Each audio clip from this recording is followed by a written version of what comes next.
Bonjour Mami Nanga, bonjour Bandeko Nangai, merci.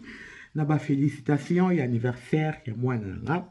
Merci Nabino Nyonso, merci vraiment. Nathalie 8 ans, à Koli. Bandeko Nanga na yeli sous. Na conseil car moi moukier. Distraction. Tout le monde a distraction. N'avait ani na mapoko. Olga cosmétique. Bandeko Nangai, Ndeko Nabiso Olga, pause publicitaire. Azu salaba babilo comme en tout cas botala bino moko tala bota la différence qui est kaka Olga Kabelo oh boy 24 heures 48 heures écoute 24 heures des jours au soko lipete et tikalika bon Olga bien signé, hein? Bon, bête la ramoninga maboko sera ça la makamne bien. Bien signé, j'ai jamais vu, dit jamais vu, na communauté na bisa ba congolaise ou na diaspora. Bota la moninga. Bien organisé, bien signé, hein? Eh, kozanga Olga nanda kozal rola. Ozangi Versace nanda bon. Voilà, ça c'est des Olga Kabelo. A fongolisaki salon na ye samedi na Bruxelles. Bandeko nyonso oyo à Bruxelles. Bino bozara na bino beni makamba suki makamba cosmétique. Donc Olga zana na kati ya Bruxelles. Bozanga raté okende ko soutenir ndeko na biso. Azana nyonso oyo bozana ngo besoin. Bandeko nanga conseil ni na yanga na pesa to tchena no Olga côté na lingare mingi mais Olga ko bomisa ngai. Olga. Pardon. Conseil de l'eau n'a pas fait distraction. Vous allez distrait dans ma camp. Ko bon ça focus ya vie na yo, na ba objectif na yo, surtout pour na ba réseaux sociaux oyo. Ils en abattent belé, ba baby c'est ma bala, ils en abattent belé, ba baby c'est ma relation, ba baby c'est na bondeko, ba baby c'est ma kambe belé à vie, ba comment ko ki ma bango, na ba opportunité mosusu boninga ko zwa na ba vie na bino, na tchaka nanga moko, na ba vie na biso tozo kimi sango, pour na nini toza focaliser ka na ba futilité na ba réseaux sociaux. Muta lobi te que réseaux sociaux za mabe, réseaux sociaux za mabe te.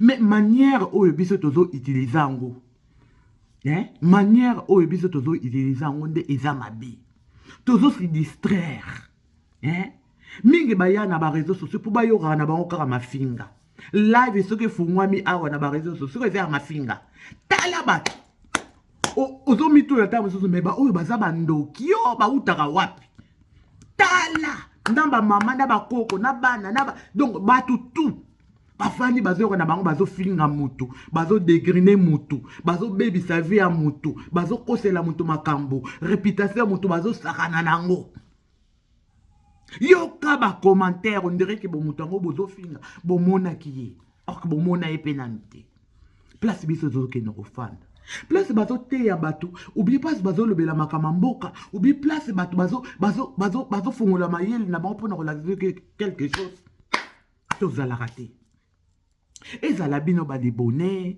ezala biso bakroni mama na bakroni papa na bakroni koko na bakroni noko na bakroni tantine tozozala trop distrait na makambo ezanga ntina ok la distraction apporte le malheur la distraction ekobebisa vie na yo kozala focus na eloko te okoachieve eloko te donc okozwa eloko te na vie na yo pour se focaliser na vie mutu nyonso azalaka na baplan toza parfait te mais faut kosalaka budget ozotala eloko nasali esimbi bon tokende na prochaine eloko mpe nasali esimbi tokende na likambo mosusu nasali esimbi zala bien nanu yo moko ebongo mokili mobimba ekomona joie na yo ebongo yo mpe okokoede bato mosusu soki yo oza bien te okoede bato mosusu ndenge nini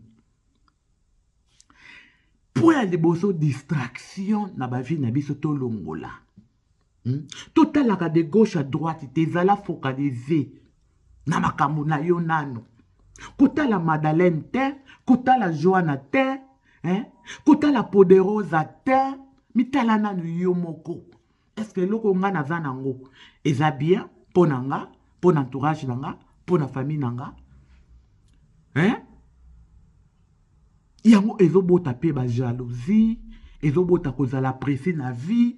Omona moni moninga na mobali na ye ou bien na mwasi na ye oyebi place ba utite yo pressé kaka yango bozo lokotaka bata maboma bozo lokotaka bato ya bilobela bozo lokotaka ba mabala moko ezanga tina oyo ezomema bino esika moko te bosakani 2 ans après bokabwani parce que fondement ezalaki bien te ya kotala ya koprouver bato boyaka na ba réseaux sociaux mpona koprouver motu te tolamukaka place moko te mutu na mutu awa aza na likambo na kosala eza distraction bandeko tolongwa na badistraction mokili eza susu lokola ya kala te tokoma connecte biso nyonso tu tokoma koya koexpose bavide na biso na bareseau sociaux tokoma koya awa na bareseau sociaux kokanisa keno eza tribunal koexpose baproblème na biso personnel na bareseau sociaux yo kanisi yo vraiment ndenge oza na problème na yo songolo pakala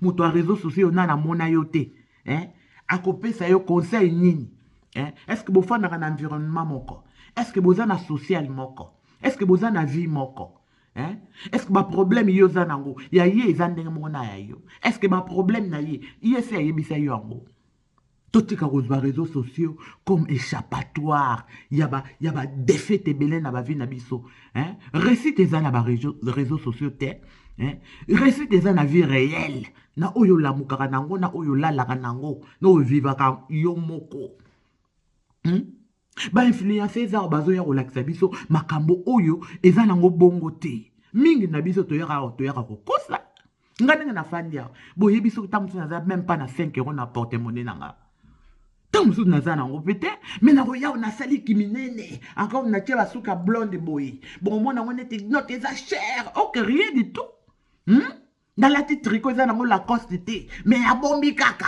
Esther alataki Lacoste oke kobundana mbongo palolesa bana na yo ofuta makambo na yo okoti baniongo oke kosomba Lacoste ok nalati nanga Lacoste te ezanga kombo eza ya mosala kuta plus tolongwa na badistraction plus en plus tozokota na badistraction plus vie na biso ekobongaka pe te tobana kozala kaka na baproblème donc voilà bandeko na ngai focus toya kotika motu na mokili te yo ndenge oza wana oza mpe sanse ozala millionnaire na ndenge na yo oza mpe sanse ozala na vie na yo moyenne ozangaka mpe eloko te okokobase vie na yo te kaka na bato bayaka na bareseau sociaux na makambo lokuta non okoyaka pite ko expose vie na yo awa ozwi problème na mobali na yo oye na bareseau sociaux nani mama leki na yo awa ou bien noko na yo moto aza te tolongwa na distraction bandeko réseau sociaux eza nango bien mais biso nde bato tozoyeba koutilize yango te totala combien bamindele boni bazalaka bainfluence eza ou bien bayaka kosala balive butu moi surtout tiktok nayebisi bino tiktok makambo ezali au moins moto akofanda na TikTok de minuit à 4 h du matin bazobeta masolo à vie na bango solution pe bakomonana te fin de fin tellement que kolobele kita kozolobe ebele ekrake saka mutu ale baswani ale live katani bandeko focus soki yo oza bien entourage na yo pe kozala bien okomonaki makambo obana koya na facilité mais soki vie na etona bastress obana koyamba kaka bastress parce que oza distraite na quelque part bopesa mpe bavie na bino na nzambe bolingi mpe te nzambe aza solution ya makambo ebele ye moto asala biso na mokili yo kasi nzambe atiaki biso na mokili oyo mpo toya kotika baninga biso sufraka kaka te nzambe akoyokisa biso soni te esika ntango mosusu omonake yo okoka te nzambe akosala mpo na yo. Donc voilà, la Rodriguez, bonne semaine à tout le monde. Je vous aime énormément. Bobo Salate, Olga Cabello. Olga Cabello. Donc voilà, bisous.